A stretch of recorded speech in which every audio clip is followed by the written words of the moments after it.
Bueno, aquí tenemos en funcionamiento completo nuestra Power Q Light.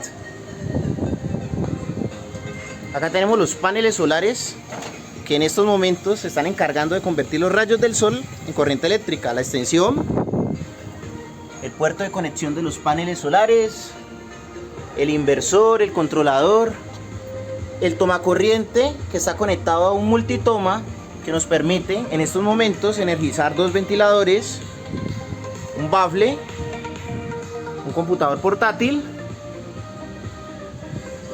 y en estos momentos también estamos cargando un celular. Aquí podemos ver que está cargando. Tenemos conectado por medio de Bluetooth al bafle.